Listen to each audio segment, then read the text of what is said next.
Hello friends, Rajib তোমাদের সকলকে স্বাগত এডুকেশন ফের রাজীব ইউটিউব চ্যানেলে। আজকে অনেক দিন পর তোমাদের জন্য একটি নতুন ভিডিও নিয়ে এসেছি। আশা করি তোমরা প্রত্যেকে সুস্থ আছো এবং আপকামিং কম্পিটিটিভ এক্সামের জন্য তোমরা প্রত্যেকে জোর কদমে প্রস্তুতি নিচ্ছ। যেহেতু সামনে ফুড এসে এক্সাম রয়েছে, তাই আমি এক প্রকার প্র্যাকটিস সেটও বলতে পারো। ঠিক আছে, এখানে জেনারেল স্টাডিজ থেকে বেশ কিছু কোশ্চেন আমি রেখেছি, সেগুলি ব্যাখ্যা সহকারে বিস্তারিত আমি এই ভিডিওতে আলোচনা করব। দেখো, প্রথম প্রশ্নই রয়েছে, বলা হয়েছে কার সময়কালে মথুরা শিল্প চরম উৎকর্ষে উন্নীত হয়েছিল। অপশন বলেছে হর্ষবর্ধন, অশোক, কনিষ্ক নাকি চন্দ্রগুপ্ত মৌর্য। তো তোমরা এখানে মনে রাখবে যে কনিষ্কের সময়কালে কিন্তু মথুরা শিল্প চরম উৎকর্ষে উন্নীত হয়েছিল।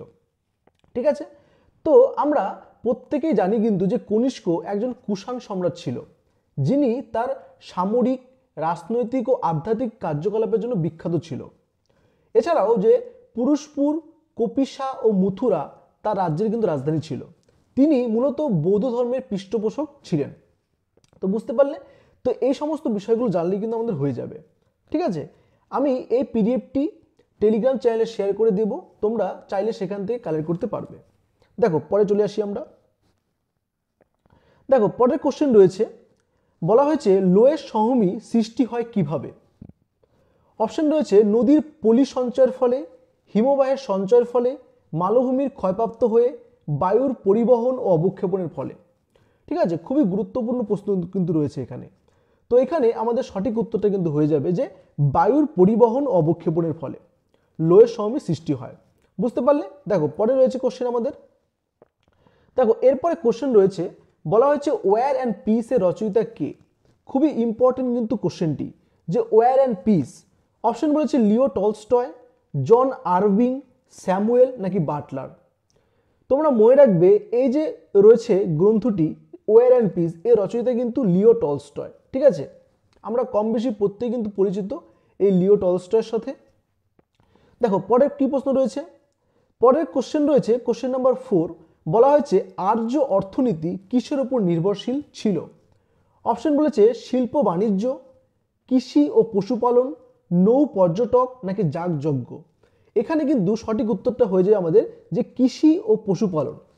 ঠিক আছে, এটাই মূলত আর্য অর্থনীতির ওপর নির্ভরশীল। দেখো, পরে কি রয়েছে। এরপরে বলেছে কোশ্চেন নাম্বার 5, কোশ্চেন নাম্বার 5টি খুবই গুরুত্বপূর্ণ রয়েছে। দেখো কি বলা আছে কোশ্চেন নাম্বার 5-এ, বলা হয়েছে খেলো ইন্ডিয়া ইউথ গেম 2022-এর ম্যাসকট হলো কোনটি। অপশন বলছে সেরা, লিয়াফ, আশা অ্যান্ড মুগলি নাকি কোনোটি নয়। ঠিক আছে, এখানে কিন্তু সঠিক উত্তরটা হয়ে যায় আমাদের যে আশা অ্যান্ড মুগলি।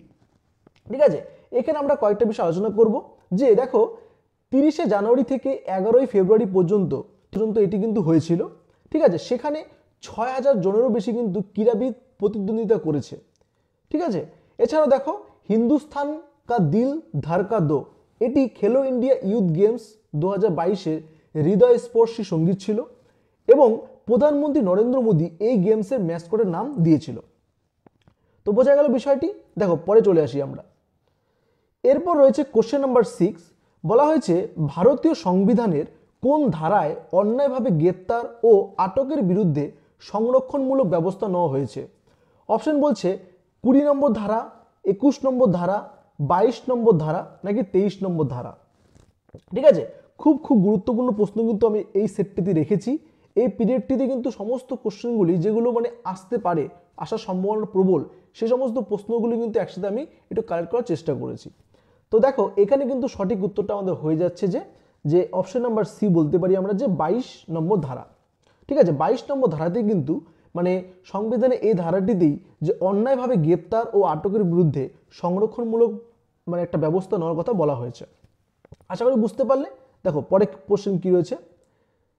দেখো, পরের কোশ্চেন রয়েছে, বলা হয়েছে মাদ্রাজে হোম রুল আন্দোলনের নেতা কে ছিলেন। অপশন বলছে বাল গঙ্গাধর তিলক, অ্যানি বেসান্ত, জোসেফ বিপস্তা নাকি এন.সি. কেলকার। ঠিক আছে, যে হোম রুল মানে আন্দোলন রয়েছে, যে হোম রুল লীগ বলতে পারি আমরা, এটা কিন্তু মূলত মানে আমাদের যেটা যে নেতা ছিল সেটা কিন্তু আমাদের সঠিক অ্যান্সার হচ্ছে এখানে শ্রীমতী অ্যানি বেসান্ত। বুঝতে পারলে। দেখো, ব্যাখ্যাতে কি বলা হয়েছে। বলা হয়েছে শ্রীমতী অ্যানি বেসান্ত স্বায়ত্ত শাসনের লক্ষ্যে মাদ্রাজের অ্যাডোয়ারে 1916 খ্রিস্টাব্দে। ঠিক আছে, মনে রাখবে 1916 খ্রিস্টাব্দে সেপ্টেম্বর মাসে হোম রুল লীগ স্থাপন করেছিল। আশা করি বুঝতে পারলে। চলো পরে কোশ্চেন দেখি আমরা। দেখো পরে কোশ্চেন বলা হয়েছে নিম্নলিখিত কার চিন্তাভাবনার সাথে গান্ধীজির চিন্তাভাবনার মিল পাওয়া যায়। অপশন বলছে কার্ল মার্কস, হিটলার, টলস্টয় নাকি লেনিন। এখানে তোমরা মনে রাখবে যে লিও টলস্টয় ছিল, তার চিন্তাধারার সাথে কিন্তু গান্ধীজির চিন্তাধারা অনেকটা মিল খায়। ঠিক আছে,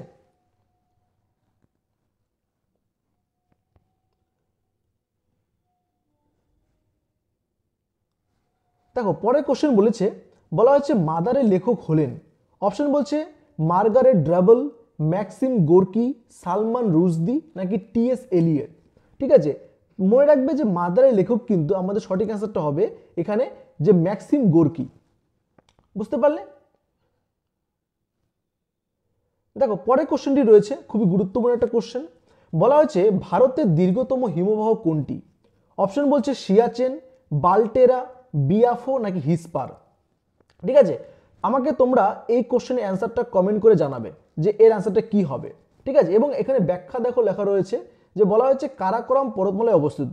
এখানে যে হিমবাহটি হবে বা অ্যান্সারটা হবে সেটা কিন্তু কারাকোরাম পর্বতমালায় অবস্থিত। এখানে একটা হিন্টস আমি তোমাদের দিয়ে দিলাম, তোমরা আমাকে এর অ্যান্সারটা এই 10 নম্বর কোশ্চেনের অ্যান্সারটা কমেন্ট করে জানাবে।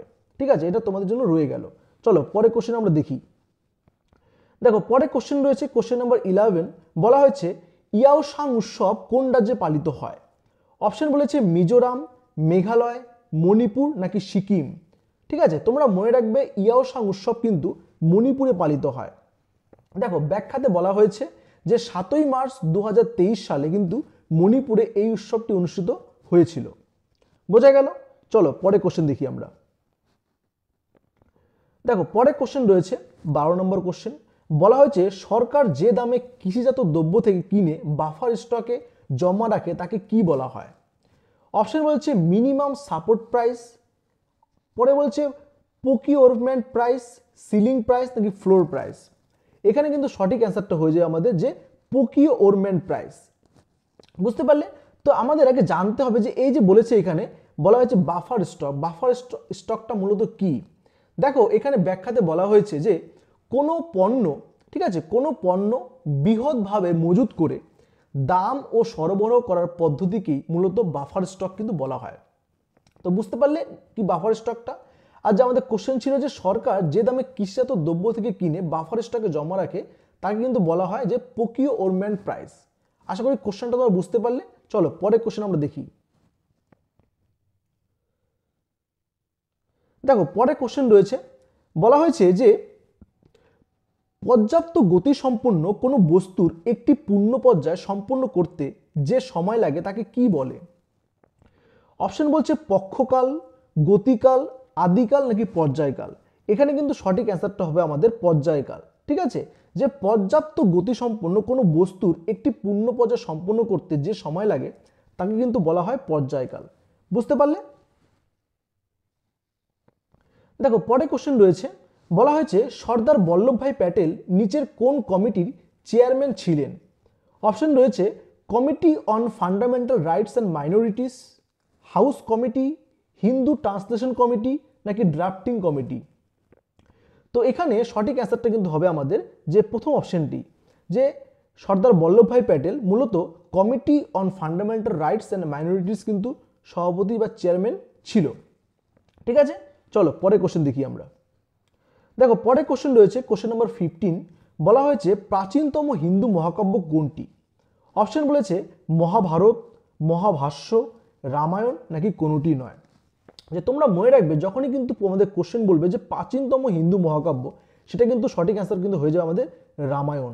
বুঝতে পারলে, রামায়ণ, যে প্রাচীনতম হিন্দু মহাকাব্যটি হলো আমাদের রামায়ণ। বুঝতে পারলে। চলো পরে কোশ্চেন দেখি আমরা।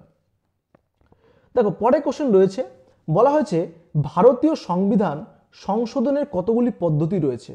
অপশন রয়েছে একটি, দুটি, তিনটি নাকি চারটি। ঠিক আছে, তোমরা মনে রাখবে যে ভারতীয় সংবিধান সংশোধনে কিন্তু 3টি পদ্ধতি রয়েছে। ঠিক আছে, 3টি মূলত পদ্ধতি রয়েছে। বুঝতে পারলে। দেখো এরপরে কোশ্চেন রয়েছে সমস্ত কোশ্চেনগুলি কিন্তু কারেন্ট অ্যাফেয়ার্স থেকেও রয়েছে। যে বলেছে দেখো কে পতঙ্গরাও কদম অ্যাওয়ার্ড জিতলেন। অপশানে বলেছে আদার পুনাবাল্লা, নরেন্দ্র মোদী, আজিম প্রেমজি নাকি রতন টাটা। এখানে কিন্তু সঠিক অ্যান্সারটা হবে আমাদের প্রথম অপশনটি, যে আদার পুনাবাল্লা, যে পতঙ্গরাও কদম অ্যাওয়ার্ড জিতেছে। ঠিক আছে, দেখো পরে কোশ্চেন রয়েছে, বলা হয়েছে অণুজীবের সাহায্যে উৎপাদিত বায়োগ্যাসে মিথেনের পরিমাণ কত থাকে। অপশন রয়েছে 80%, 70%, 60% নাকি 50%। সঠিক উত্তরটা হয়ে যাবে কিন্তু 60%। ঠিক আছে, যে অণুজীবের সাহায্যে উৎপাদিত বায়োগ্যাসে মিথেনের পরিমাণ থাকে 60% বা 60%। বোঝা গেল। নেক্সট কোশ্চেন রয়েছে, বলা হয়েছে ভারতীয় সংবিধানের প্রস্তাবনায় কোন প্রকার ন্যায় বিচারের সুনিশ্চিত করার কথা বলা হয়েছে। অপশন রয়েছে সামাজিক, রাজনৈতিক, অর্থনৈতিক নাকি উপরিউক্ত সবগুলি। তো তোমরা এখানে মনে রাখবে যে ভারতীয় সংবিধানের প্রস্তাবনায় কিন্তু এই তিন প্রকারের কথা বলা হয়েছে না, যে সামাজিক, রাজনৈতিক, অর্থনৈতিক, এই তিন প্রকার ব্যবস্থায় কিন্তু মানে সুনিশ্চিত করার কথা বলা হয়েছে। তাই এখানে সঠিক অ্যান্সারটা কিন্তু আমাদের হয়ে যাবে অপশন নাম্বার ডি, উপরিউক্ত সবগুলি। বোঝা গেল। চলো পরে কোশ্চেন দেখি আমরা। দেখো পরে কোশ্চেন রয়েছে, খুবই গুরুত্বপূর্ণ একটা কোশ্চেন বলা হয়েছে এখানে, যে বলছে কোনটি জৈন শাস্ত্র গ্রন্থ। অপশন বলেছে কল্পসূত্র, ললিতা বিস্তার নাকি যোগশাস্ত্র নাকি দায়ভাগ। তোমরা মনে রাখবে যে জৈন শাস্ত্র গ্রন্থ যেটা, সেটা কিন্তু আমাদের যে এই যে অপশন এ রয়েছে যে কল্পসূত্র, এটি কিন্তু হয়ে যাবে। ঠিক আছে, তো এখানে একটা বিষয় মনে রাখবে যে যে এই যে গ্রন্থ রয়েছে না, যে কল্পসূত্র, এখানে কিন্তু 14টা পর্বে রচিত, এবং এই গ্রন্থ থেকে মহাবীরের বাণী সম্পর্কে বিশদভাবে কিন্তু আমরা জানতে পারি। ঠিক আছে, তো আজকে মূলত এখানেই আমরা ভিডিওটা শেষ করছি। ভিডিওটা তোমাদের কেমন লাগলো অবশ্যই কমেন্ট করে জানাবে, এবং ভালো লাগলে লাইক করে দিও, এবং তোমরা প্রত্যেকে কিন্তু অবশ্যই ভিডিওটা তোমাদের ফ্রেন্ড সার্কেলের মধ্যে শেয়ার করে দিও, এবং যারা চ্যানেলটি এখনও সাবস্ক্রাইব করোনি অবশ্যই সাবস্ক্রাইব করে পাশে থাকা বেল আইকনটি ক্লিক করে নোটিফিকেশন অল করে রেখো, যাতে আমি যখনই কোনো নতুন ভিডিও আপলোড করবো তোমার সাথে সাথে একটা নোটিফিকেশন পেয়ে যাও। ঠিক আছে, তো আজ এই পর্যন্তই। ভিডিওটি শেষ পর্যন্ত দেখার জন্য অনেক ধন্যবাদ।